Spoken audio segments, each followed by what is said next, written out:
Hi, good evening, everyone, and welcome to the Six Bridges Book Festival, conversation with author Suzanne Park. My name is Ginger Young, and I'm so glad that you have joined us this evening. Six Bridges is proud to offer these monthly virtual events in addition to our annual festival. In addition to tonight's event, on June 1st, you can join Ronnie Wu to talk about his cookbook, Did You Eat Yet? And on July 6th, author Nicola Harrison will be discussing her historical fiction with a touch of romance, The Hotel Laguna. And be sure to mark your calendars for this year's festival, which will be September 25th to October 1st. So we're excited. Before we get started with tonight's events, a couple of housekeeping items to take care of. We'll be using the chat feature tonight to communicate. So audience, if you have any questions, this is where you could post them because you will be muted throughout the session. Disclaimer, I had to do this on my iPad, which is the most awkward way to do Zoom. So I apologize for the awkwardness of me checking the chat. And if I don't see your questions, keep asking. And Nathan Smith, our fabulous tech supervisor, will be helping out and monitoring the chat as well. So that's how we want to hear from you tonight, and we do want to hear from you. If you would like to purchase your very own copy, if you don't have it yet, of The Do-Over, I would love for you to do so at Wordsworth Books, where I work. So come see me or another bookseller. Wordsworth is located off of North University between Kavanaugh and Cantrell in the Heights.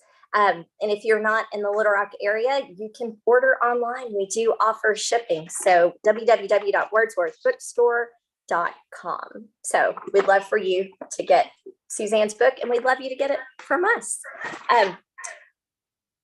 That's all the housekeeping. And so now it is my pleasure to introduce to you Suzanne Park. And excuse me as I get my glasses, because that's what I do now. Suzanne Park is a Korean-American writer who was born and raised in Tennessee. In her former life as a stand-up comedian, Suzanne appeared on BET's Coming to the Stage, was the winner of the Seattle Sierra Mist Comedy Competition, and was a semifinalist in NBC's Stand Up for Diversity, a showcase in San Francisco. Her novels have been featured in Best Of List on NPR, Pop Sugar, Real Simple, Country Living, Bustle, BuzzFeed, Marie Claire, Parade, Shondaland, and The Today Show. Suzanne graduated from Columbia University and received an MBA degree from UCLA. She currently resides in Los Angeles with her husband, female offspring, and a sneaky rat that creeps around on her back patio. In her spare time, she procrastinates. So welcome, Suzanne. Thank you so much for having me. I'm excited. I am too excited I get to talk to you, and I guess we'll just jump right in. I had asked Suzanne to do a short reading from The Do-Over because I know all of you joining us have not had the pleasure of getting to read it yourself yet. And it really, I think, will give you a taste for the book and her style, and it'll be a great jumping off point for our conversation. So Suzanne, take it away. All right, so I'm going to read from the first chapter of the book.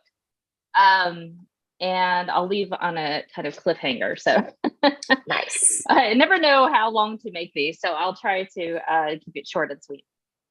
The call I'd been eagerly waiting for came at the worst time. Sitting on the reclined wax paper examination chair while waiting for my wellness checkup was not the ideal setting for a life-changing phone discussion with an executive headhunter. The nurse had already taken my vitals, but my doctor hadn't made her appearance yet. It was only a matter of time. I swiped to accept the call and whispered, hello. Good morning, Lily. It's Patricia. Did I catch you at a good time? I glanced down at my breasts and belly, peeking through the opening of the cotton cloth gown. Yes. After double checking the screen to make sure it was an audio call and not a video one, I added, it's a great time. I'm out and about, running errands, keeping busy. Do you have any updates for me? Did I officially get the job? When I left the final interview with the founder of Swain & Wallace, he asked me when I could start. And after that, the company's social media accounts followed me on every platform. In this digital age, that pretty much meant the same thing as an offer letter. I'd left my corporate job a few years back to forge my own professional path, consulting for startups and writing a series of career empowerment books to earn more money so I could save for a down payment on a home. The salary, this executive role at Swain & Wallace was more than more than double what I was making now. As a bonus, they had just built a brand new in-house gym. Not that I would use it, but it did have a cucumber ice water station near the locker area that I planned to visit every day. She cleared her throat. Well, I have good news and bad news. Everyone at Swain & Wallace loved you. The hiring manager and his entire team thought you were a slam dunk hire. The CEO even commented to this HR lead that he could see you in a C-level leadership role there someday. And technically, this morning you were offered the position. Dream company, dream job, dream team, and an offer of employment. All this was too good to be true. My body tensed when I noticed that she didn't end the positive feedback with a heartfelt congratulations, and that she had said the last part with a downward inflection. Headhunters like her worked off job placement commission, so why wasn't she offering to pop champagne bottles with me? The waxy paper underneath me crinkled loudly as I sat upright. Is there a problem? The sound of air expelling from her nose could only mean one thing: the bad news. Swain & Wallace's HR team performed an extensive background check, as is their standard procedure. This step of the hiring process used to take a few days, but with the latest advancements, we've seen these screenings turned around a lot faster. I'm not sure the best way to say this. I'm calling to inform you that you didn't pass. Didn't pass? Wait, I failed the background check? How is this possible? I wasn't a criminal. There had to be a mistake. Unless the unpaid parking tickets from Martha's Vineyard from my early 20s had finally caught up with me. I accidentally read a stop sign at 3 a.m. a few weeks ago in a borrowed car when I thought no one was, especially no police cars had been lurking around. But how could that have been traced back to me? I'd also discovered I'd been driving with an expired license, but the renewal was paid, processed, and the new card was en route to my Brooklyn apartment. Then there was that angry neighbor incident. Someone, not me, had poured birdseed all over his Hummer, a birdwatcher's paradise. Oh, and there was that office package stealer who threatened to press charges when I rigged a glitter bomb explosion a few years ago. Patricia elaborated. I'd hoped it was some kind of mistake, that something was wrong with the vendor's software. We separately ran our own background check and it yielded the same results. I hate to ask this, but did you tell the truth about attending Carlthorpe College? That was the red flag on my record? What? Of course I did. I'm not a liar. The gray-haired nurse popped her head in the room. Her eyes widened and she stepped right back out, closing the door with a thump. Had she come in because of the 10-pound discrepancy between my stated weight on the medical forms and my actual weigh-in? Because she single-handedly could prove without a doubt that I was, in fact, a liar. But honestly, who didn't lie about these things? Thank you. That I think that was a great choice because that is such a taste of the tone of the book and of who Lily is. So thank you. That was a great place to start. Thanks. I have a really strict no spoilers policy, so I do try to not give away significant things. But I think the title of the book is in a way a spoiler. So we know that Lily is going to get to do something over inspired from that. Well, we can't not talk about what she does over because that's the book. She did not lie about going to Carlthorpe College, but she finds out she did not graduate, even though she thought she did, which is a nightmare, which leads to my first question. You said in the author's note in the back of the book that this, the idea for this came from a recurring nightmare that you had. Tell us about that dream and how you channeled it into your writing of the book. Sure. During the early part of the pandemic, I was having this recurring nightmare.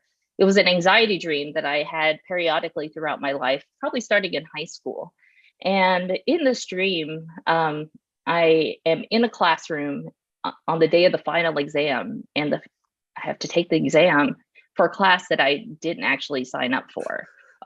Or it's a class that I signed up for, thought I dropped. It just wasn't like a class that I thought I was enrolled in. And then you just have this panic, this dread of knowing that if you fail this class, you might not graduate, and it just starts to spiral.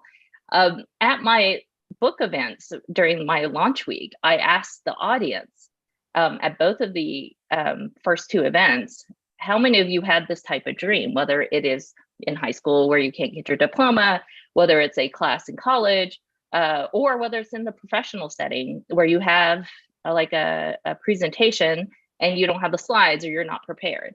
And over 90% of the people in the audience raised their hands. I think the other 10% didn't hear the question probably, but then honestly, it was such a popular, surprisingly relatable dream. And I think that was something that when I had the dream over and over again, I just started journaling and writing down what could possibly be causing me this stress and anxiety. And in doing so, as I was writing these feelings out and, wondering what was, what I was worried about, what the fears were, it was right then that it clicked. And I said, I wrote a note to my editor saying, I think I know what I want to write for my next book. I would love to write a book based on this nightmare. And her feedback was surprising. She said, this sounds like the kind of chaotic type of book that would be a lot of fun for you. And I could see you pulling it off. Have fun with it and let me know how it goes. And it was probably and again, it was early 2020. I think she was just like, you know what, let's just have fun and see how it turns out. So it ended up being this book where I started off as a book about a nightmare. And then it started, I was able to figure out how I wanted to set it up, where she finds out she didn't actually graduate from college and has to go back and finish her degree. And then she finds out that her TA is her ex-college boyfriend. Yes, poor Lily. And this is not like a year later. This is 10. Yes, this is 10 years. She has been in the professional world. She has had more than had a job and then already had a do-over. She started a new job career for herself as a author writing. It's not really self-help. It's more business. It's a career guide, I would say. Career guide, yeah. Yes. So she drew on her professional experience to write these career guides. So she's, again, well into her life, her career, and then, nope, you got it. Everything comes to a halt. Yes. There's a lot at stake for her, for sure, when she has to go back, because her whole career now is based on her being successful and her being able to tell other people how to be successful. The book she's writing is how to land the perfect job. And if she can't get the job because she didn't pass the background check, she cannot write this book. And she is in a real terrible situation where she has to figure out how to solve this. So she decides to go back and get her degree. And then, of course, hilarity ensues after that. Yes, because someone may say, well, why, she was working already. Why does she have to get the degree? But it's what seems to happen with Lily is compounding issues. Like it's never just one thing. It's all these things tend to happen to her, and it just starts off that way and keeps going. Yes. For the rest of the I like to do that to my characters. I like to wreak havoc. But they always are fine at the end. Yes. Happy. Yes. We will give that spoiler. Happy ending. And yes, I don't think anyone will be surprised by that. It's not that kind of book. We do get a happy ending.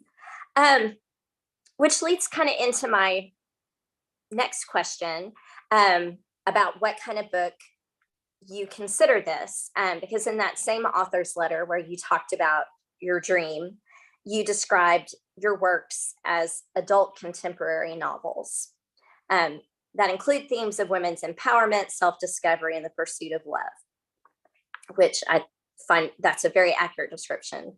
But then when I was looking at the software we have at work and other booksellers or recommendations list, they had your stuff classified as romance. Well, to me, words matter. And I guess to an author, words matter and titles matter. Do you have a preference for what to call this? Would you rather call it adult contemporary? Would you rather call it a romance? Do you care? Do you think that labeling and classification is important in any respect other than just for publishing and marketing and all of that?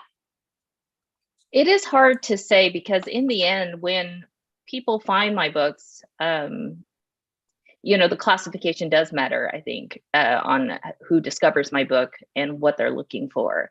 My books blend genres, and the issue with that is, in the end, when the marketing team and the publisher needs to send your book off into the real world, you pretty much need one category. And for whatever reason the publisher finds more important, it does end up being in romance, because I am considered a romantic comedy writer, which I do believe that my books could fall into that category. I actually was on a panel recently where we were talking about romantic comedies, and I had said, it's funny how in the TV and film world, you have what you know as romantic comedies, Sleepless in Seattle, you have Harry Met Sally, those classics. And when you think of these stories, and sometimes, you can have other ones like Bridget Jones, you also have Clueless, that are also a book about, that are kind of half self-discovery or coming to age, and then also a blend of romance, but they're considered romantic comedies. You move over into the publishing world, and what romantic comedies are in that world are actually contemporary romance. And so because they're diverging, which I don't understand, actually, I would say I'm a romantic comedy writer, and I would be more leaning toward the way people would describe romantic comedies as you would see it on television.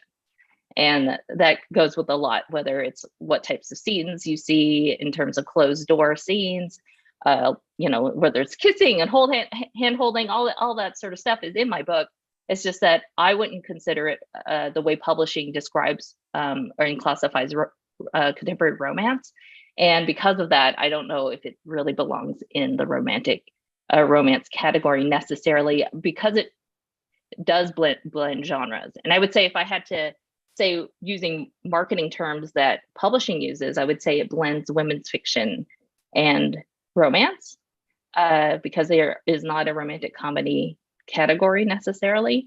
But if I had to say who I think would enjoy this book, I would say book club fiction. I don't also think that is a real thing. I think I just make up things that I would think would make sense. And I think that is the challenge that probably happens for a lot of authors that are probably, at least other authors of color that I've met, where when you write about your own experience in your own culture, in your own families, there is a coming of age or self-discovery element to any romantic part, or any sort of story where you talk about, having any kind of character arc. Usually it involves something more than just a romance. And so I think because of that, it's a little bit more challenging when you talk to folks who have books that blend probably between women's fiction and romance. Thanks. I love I'm going to borrow your terminology of romantic comedy and use that, because it's a struggle when you're trying to recommend books to people, to how do you describe something. And I also find these publisher driven titles, genres, too narrow to really encompass what a book really is about. And I personally like my romance with some self-discovery in it. I like them to be a little weightier. Not, I mean, it's not heavy, but not frothy either. Those are adjectives I use when trying to describe books to people. I mean, it takes all kinds. That's why there are so many books But I love that romantic comedy in the vein of like what you see in the movies. Yeah, I don't know why we get that category for movies, but not right. And for they're so books or movies different. or TV. Yeah, Yeah. it is. It's very. But these are classics. So it should carry over, because that when you think of romantic comedies, you think of these movies, these classic movies that have defined film and TV. Right. So to me, it's an odd departure that they would be different. Do you in the romance genre, if you're going down that path, there is people expect certain things. You know, there's your the tropes that things you have to include. Do you feel obligated to do that when you're writing, or because you're blending, are you or is there some push? I'm kind of talking around in circles, but do you see that as a constraint, or do you like working within that, or pushing against the boundaries a little bit about what people expect? You got to have your meet cute, or your the first date, or the just the different checklist that people are looking for when they're reading a romance. Yeah, I think the things that romance structure offers is structure, for sure. There's the meet cute, there's an inciting incident between the couple, and fast forward to the end, you get your happily ever after. And I love that structure of the story, and I really do try to stick to sort of the shell of that. But as you know, as I've said before, because I blend to two different things, it ends up being almost like a double the value, where you end up with a character arc and the story arc both moving forward with her career usually, and the romance together, and they're usually intertwined in some way. So it's hard to explain like how it's different than romance, or different from women's fiction, because it's sort of a mix of the two. But I would say that one thing it does, my stories do try to stick to and be faithful to, for sure, is that there are the tropes and the things that you do and don't do. Like with romances, you're not supposed to have cheating, and you're not, and you have to have a happily ever after, and sometimes happy for now endings. Those are not forgivable if you break those rules. So I definitely honor all of those things. And so I would say it really comes down to the structure and the beats, and where they fall in the story. And I do honor those things. All right. Do you think about the type of book you're writing when you start, or do you just tell the story that you want to tell and then tweak all of that, or as it goes?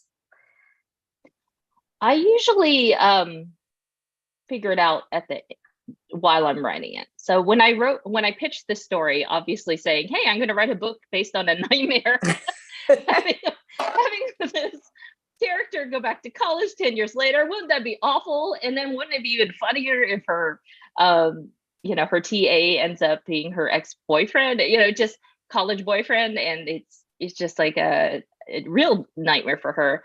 And I remember pitching that and thinking, okay, I don't know what kind of book this is going to be, but I did know going into it that I knew it was a second chance story. I did know also that most likely it would include a dual timeline type of structure of some kind, whether it was a full double timeline, 50-50%, or it would have flashbacks to her college days along with a present day story. I knew it was going to do one of those two things, but that's really all I knew, because I didn't know how any of the other, if there would be any tropes, but I did know what my themes would be. I think that is the thing with my writing, is I don't look for tropes. I end up writing themes, and if tropes happen to fall out of it, great. But I did know, because of just the very nature of the story, it was going to be a second chance situation in both career and in her love life. So when I incorporated themes, though, I definitely wanted to talk about kind of the idea that she feels like a failure going back to college, both from her own personal career standpoint, but also she feels like she's let her parents down. because they did have high expectations for her. So when I was writing these scenes, I incorporated themes of like how people move their goalposts when they are going through their career. Even in my own life, I was thinking about this just today, just an hour before the call, in this Zoom, where I was thinking about how I applied to business school, and my whole essay was about how I wanted to move over from, I was working in an ad agency. And the reason I wanted to get an MBA was to move from the agency side to the client side. And I wanted to be in marketing on the client side. That in the essay was my goal, like my life goal was to do that. So I did that right out of business school. And I was thinking, that I achieved what I wanted to achieve. But then I'm looking back and going like, why did I want to get this promotion? And why did I keep trying for more money? And, it just was just a nonstop thing. But at that time, I was so certain that that was what I wanted in life. And I was just thinking about this today, and I was like, oh, I should have saved that essay, because I'd love to know what I wrote in it. Thinking that was my dream, was just to be in marketing. That was it. And it happened. And then I was like, well, that was a very small. Right. Good job. It shouldn't be. You should celebrate these milestones. And it was a real struggle for Lily in the book, where she's talking about how it just seems like her goalposts are moving all the time, and you achieve this big thing and then you want something else. I really started to think through themes like that are a little bit deeper on the career side for her.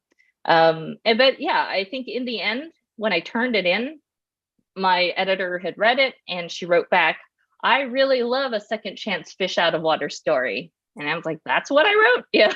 But it was 100% exactly that. But I wouldn't have thought of it that way. She did, and it made sense. So now I pitch it that way when I talk about my book. I was like, oh, it's a second chance story.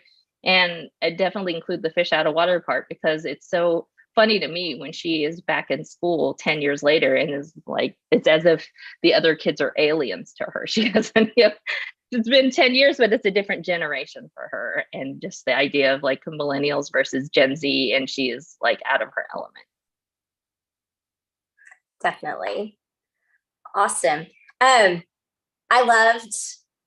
thought the way you balanced the backstory with the present day story. I know you have to, I see you have to know going in, or maybe have an idea going in, of the full story, Lily in college through Lily back at college.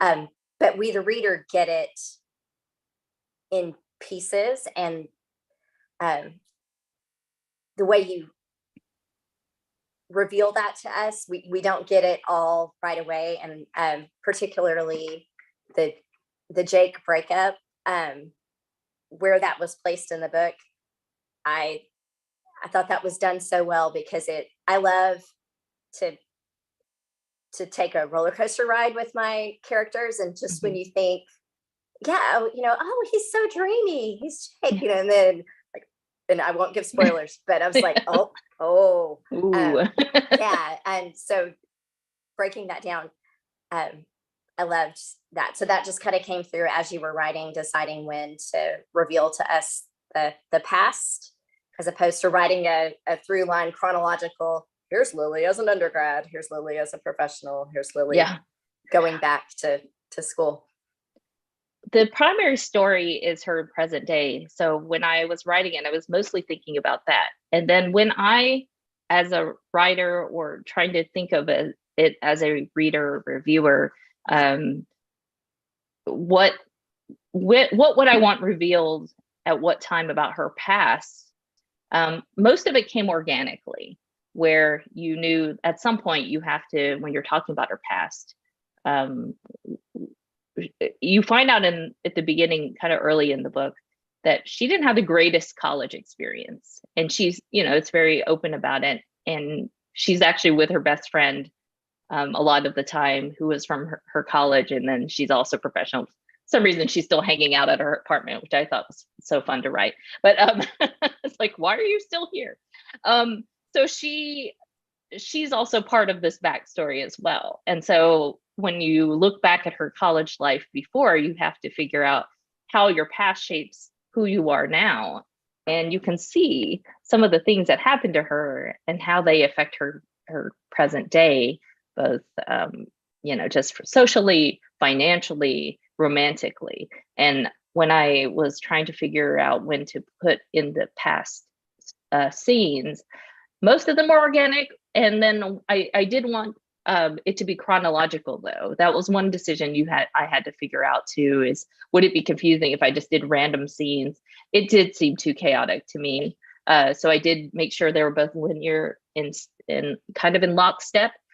And I do know that when there was a reveal of what happened to her and her boyfriend in the past, and then where they are now, they needed to be close together. I felt, otherwise I thought the reader would kind of not lose interest, but kind of get frustrated. Like, I need to know if this is going to work out or not. And I need to know if the stakes were so high back then and the conflict was so bad that it can justify why they're not together right now.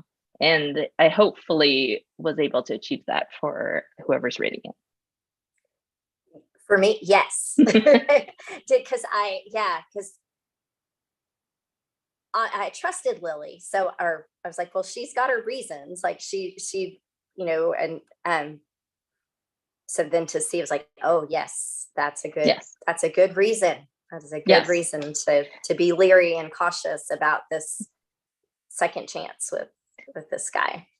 I will also say, when I was figuring out what was the reason for their breakup, I didn't actually know exactly. I knew kind of what I wanted, but I didn't know exactly. And I was reading some second chance romances to see how they handled it.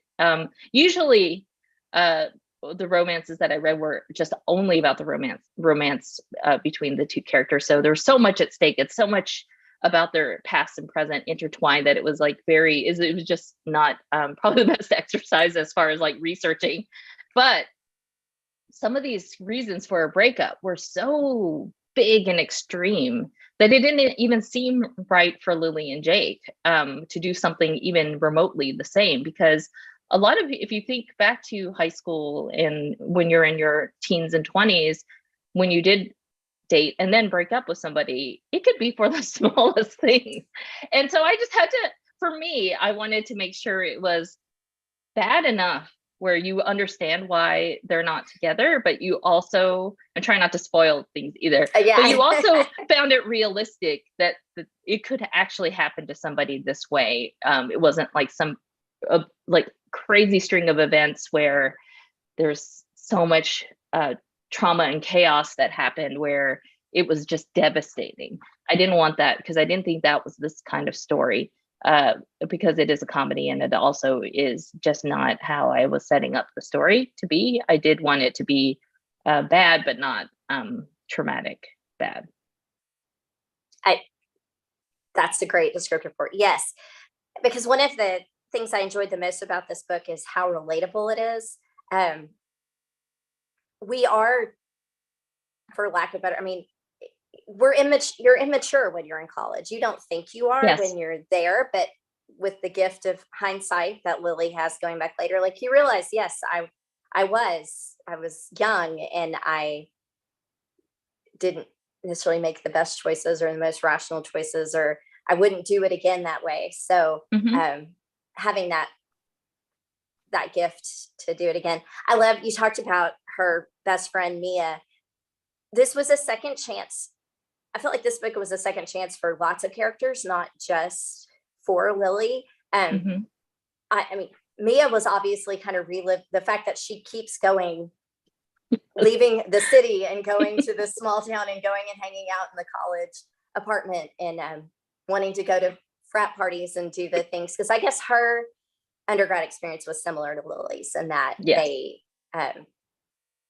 did not go to frat parties when they were undergrads. And so Mia's getting a chance to do college the way she wanted to do it, also through her friend's experience. Yes. And I think when you know Lily's personality and you see her contrasted to her friends, you have we have Mia, but we also have Beth, her roommate that she kind of ends up having as her college roommate. They are great for her in terms of trying to get her out of her comfort zone. And I think that is the thing that, if you think back of what would you do if you could go back to college or go back, and relive an experience, would you take the safe approach and just go through it just to get things done? Or would you try to do all the things you could do the second time around because you had that opportunity again?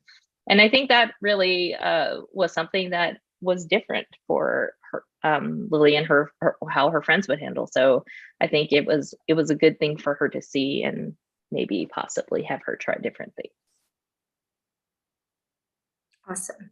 Yeah, I kept thinking of these themes that kept running through my mind, and I never coalesced them into a good question to ask you. But that idea of having the hindsight, being able to look back, having maturity, having experience on you, having 10 years, and what that really means. Like you talked about moving your goalpost. What was important to you when you were in undergrad is not what's important to you when, or the same things maybe that are important to you when you're in your 30s. And so you try different things, but also that idea of having a growth mindset of knowing you're not necessarily done. You don't have to stop.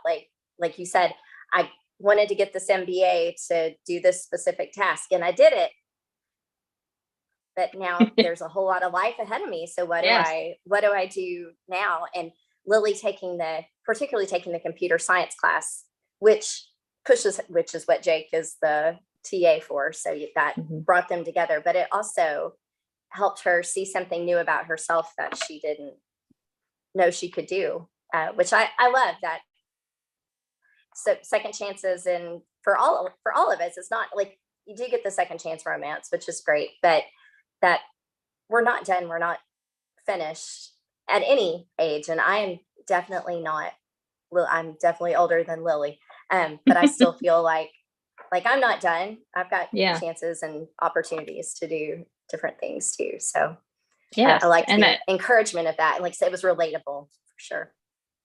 Thanks. And I don't know if it was in the author note or the acknowledgments, but I did mention that I had my own career change. Obviously I was doing marketing, my dream job or dream career. And then I ended up deciding that I wanted to do humor writing and ended up writing novels. And it's just a complete pivot. And it was just something that, it's never too late to try something new. And I think that is one of the main themes of this book.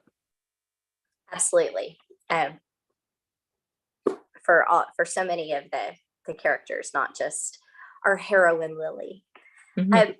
So that theme, we have the theme of second chances and being a fish out of water. You kind of touched on this earlier when you were talking about other authors of color and experiences, and how when you write that you're also writing about if you're pulling on your own experiences or your story. So you're Korean American, and the major characters in the book are also Korean American. When we were getting ready for this, I told you that my background is children's libraries, and we talk a lot about the idea of books as windows or mirrors or sliding glass doors. Is I always want to cite this person, Rudine Sims Bishop. These are her ideas of looking for representation in books and stories. Did you think about, when you told your story, when you were writing this, was that on your mind? Like, I am writing this, I'm telling a story, I'm telling Lily's story, but I am Korean American, Lily's Korean American. This influences the story in certain ways. How did you think about that as you were writing, or as the book is being received by people? Most of my books have sort of a dual purpose in that discussion of windows, doors, or it's not windows, mirrors, or sliding doors. I think I don't go into it thinking about that, but I do subconsciously incorporate things that I think are important to show what life is like in the Asian American diaspora. And so all of if you take the collection of all my books, my collection back here, you'll see that all of the protagonists are different, and they have different interests. They have different types of families. They have different friend groups. I just want to make sure when you pick up a book, you get another feel for another type of person. So when I create these stories, I definitely do think more of the window approach, where I want people who are not necessarily Korean American to see what life is like as somebody, especially in the workplace. A Korean American woman in the workplace is usually how my adult books are set up, who are trying to achieve something in a male-dominated workplace or some sort of environment like that, and then also find love at the same time. So when I write that, I think there's some scenes that usually involve culture or food or language or family that I think people get a glimpse into and see what it's like to have, into what it's like to be Korean American. But then what's interesting is that I get lots of notes and people stopping by my events, and people sending me DMs and emails and just comments on my social media saying, hi, I'm Korean American. I love reading, but I've never seen people who look like me in books, or not people who are the heroes of these books, or not people who can tell their own story in a relatable way. Sometimes it feels very like somebody else is writing somebody else's story and it's just not their own. And when I get these notes, they just, really like tug at my heartstrings, because I know then I'm reaching the right people. And it's nice to see like how like these books can both be important to people within the Korean American community, the Asian American community, but also outside of that. So I think I don't go in there again trying to do it all, but I do know that that is important to people, and I want to make sure that the representation is strong. The other thing that I don't really talk about much actually is that I want to show that Korean Americans and Asian Americans can have humor in their lives as well, joy, that marginalized people deserve happy endings. Like I want all of that too, not just like all the bad that, all the things that could happen that could go wrong. Those are funny in certain comedic situations, but I do want to show humor and joy in my stories as well. Do you draw on your background in comedy for that? And do you do stand up still, or do you put it mostly into your fiction writing now? I put it mostly in my fiction. I quit maybe around right after my daughter was born. It was just very hard to get out on stage with a toddler at home, because you do like 5 to 10 to 15 minutes of stage time, but you're there at the comedy club for like 3 hours. So it was just, the trade-off was not that great. And in LA, you're across town usually. So what I do draw from, well, the other funny thing is that I was offered to do stand-up on a comedy show at a bookstore. So I may be back, but literally just in that context and in that world, because that's perfect, right? Like, how could I pass up on that opportunity? It just seemed too perfect for me. So I might go back to it, only in that setting, because it seems so easy and it's not actually that far from my house. But as far as the what I draw from the stand-up that I did, I do love my absurd and observational humor. That is something that you will definitely see in the book. You have things that you do in stand-up that also occur in the book, like you do callbacks to jokes, and there's certain things that you know to do on stage that you can translate into writing as well. And it comes down to beats and timing and word choice that can really affect how a reader perceives humor and how it's structured and laid out can be done in a way that is similar to how people do it on stage. So I did kind of transfer that knowledge over. I will say that the mediums are so different, though, that it's not like if you're stand-up, you'll easily be a novelist or vice versa. But I do know what can work on stage that can work visually, like almost like a visual reveal. Sometimes, like, you know, the whether it's a punchline or the reveal is just a little further down, and it's just like the almost the rhythm of the words will get you there, and the payoff is just like perfect. I definitely feel like that is something that I had learned to do on stage.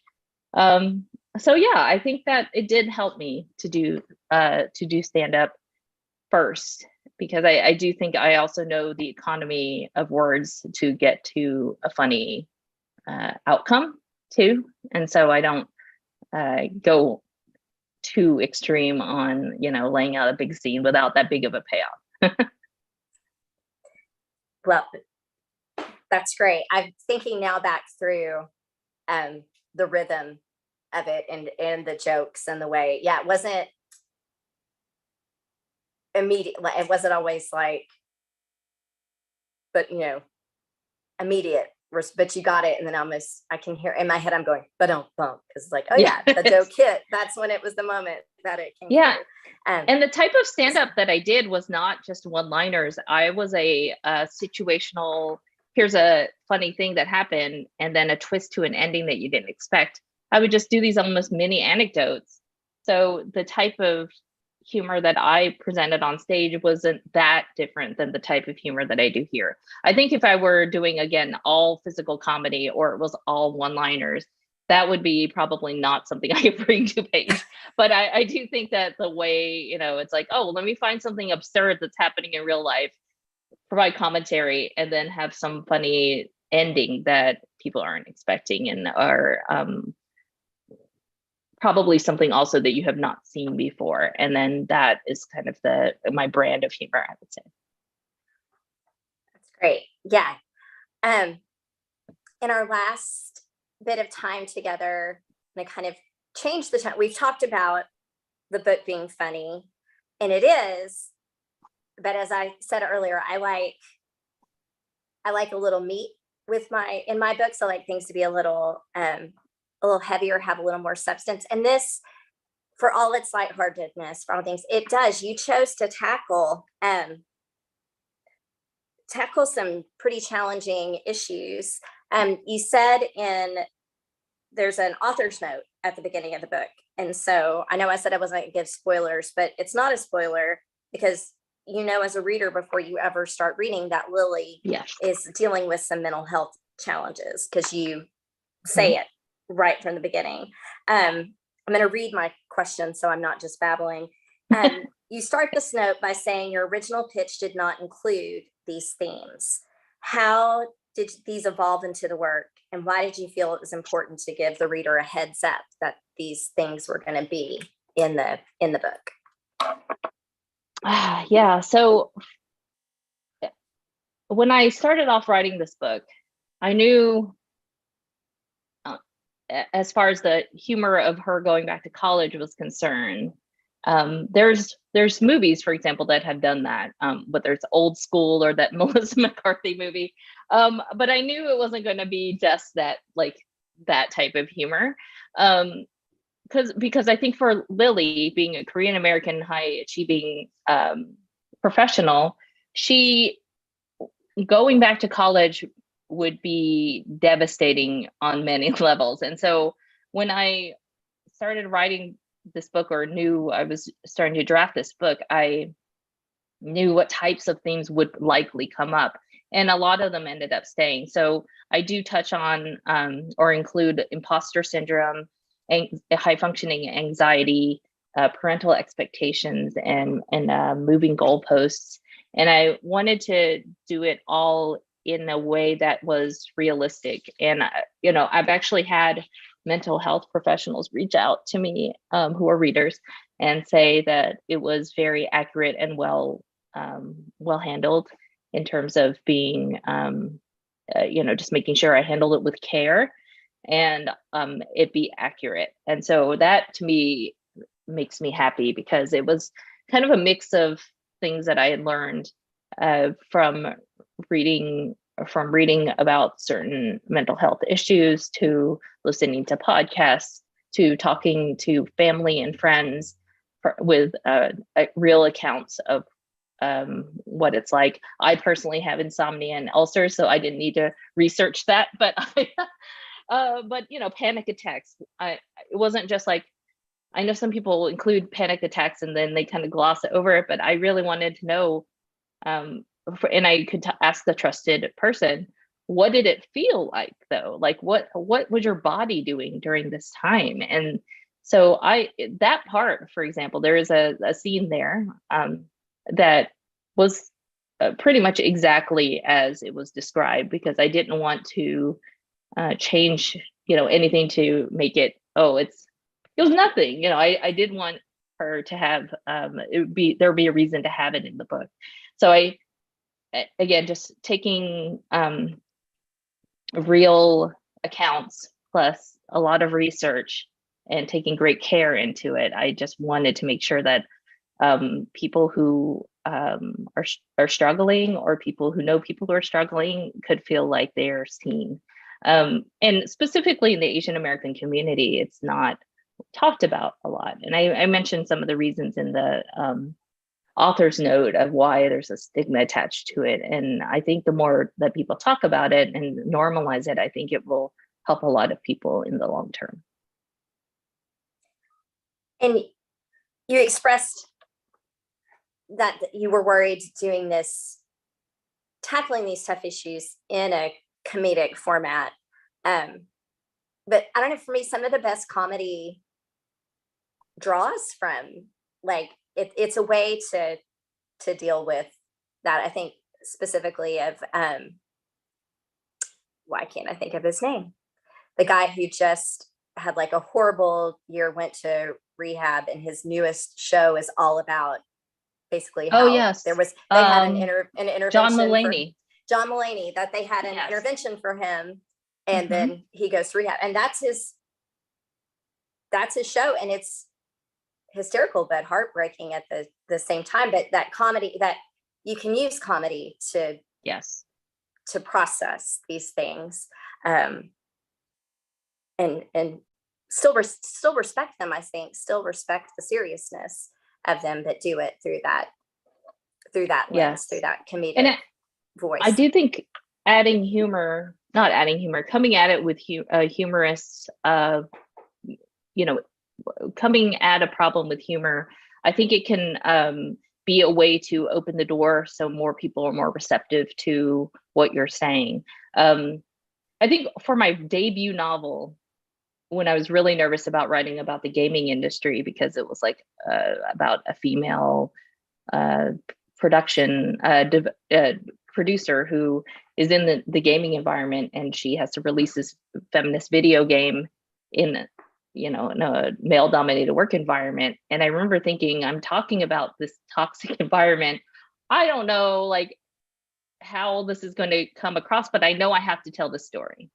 And then I think Publishers Weekly had said that I was able to couch these heavy topics with humor, and was able to have a lot of impact. And I think that is what I do. And I think that at that point I said, I can do this. I just have to make sure I go in there doing my research and really knowing what I want to say.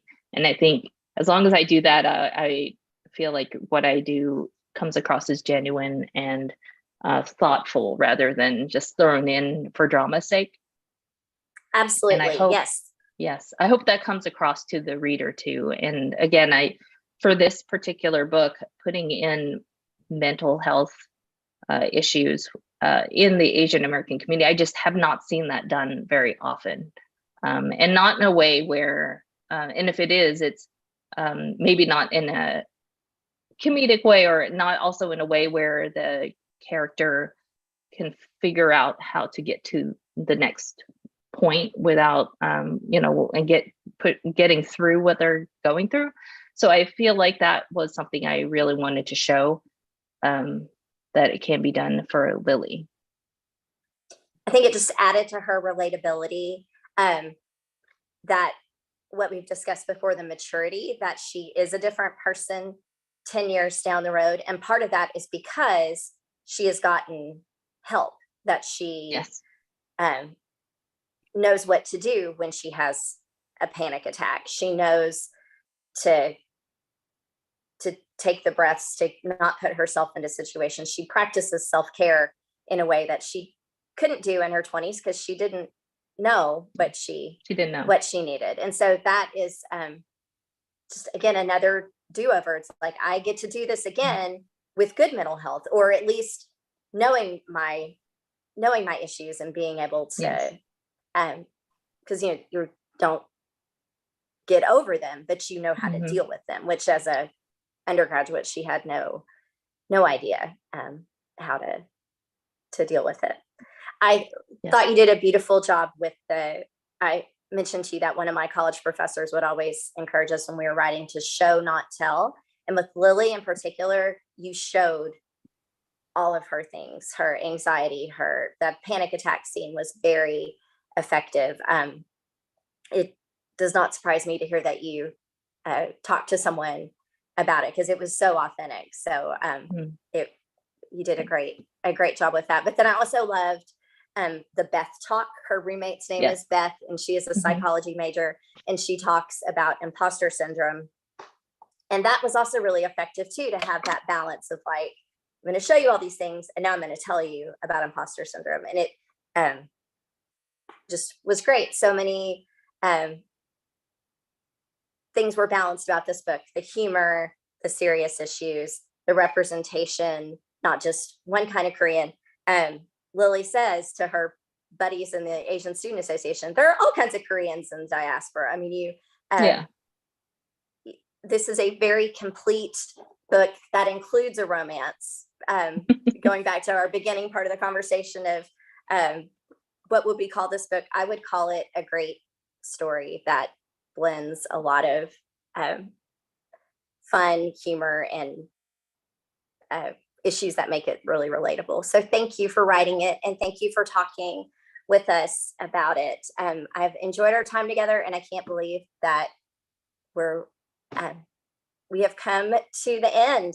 Thank you, everyone, for joining us. Thank you, Suzanne, for giving us this time. If you would like to buy a copy of The Do-Over, come see me at Wordsworth. And Suzanne Holt, yay! Or and some of Suzanne's other books too. She has her display back there behind you. Thank you, everyone, so much for joining us tonight. Suzanne, do you have any parting shots? Words are you working on anything new? You've got a couple. I am. It's funny because I'm actually chatting with my editor tomorrow. So I'll know what I can say tomorrow, whether everything's like thumbs up, are we moving forward or whatever. But the one thing I can say about the book that should be releasing next year, hopefully on the earlier side of next year, depending on what my editor says tomorrow, it could be in the end of next year. But assuming everything goes to plan, sometime in the spring of next year, I have a book that I cannot say the title of yet, because I also don't know if that's confirmed. But so it's a very cryptic pitch I'm doing here. But what I can say is it's an adult book, and it is loosely inspired by To All the Boys I've Loved Before. And so, so To All the Boys is a YA about, it's a coming of age / romance, which is just exactly where I like to be. But it's more romance heavy, and in the YA books, she has a hat box full of these love letters that she's written to boys along the way that she shelves for later, and then her little sister mails them out, and then chaos ensues. So in my version, it's not that. It's not like a bunch of hat box mail that goes out, but it is about a chaos that happens when an app goes awry, and these are messages that get sent out to people she does not expect. So excellent. Well, we will be on. It's chaotic. I love it. It's chaotic. That's on brand for Yes. you, chaotic and comedic. Thank you so much for your time. Thank you everyone for joining us, and everybody have a great night. Thanks. Thank you.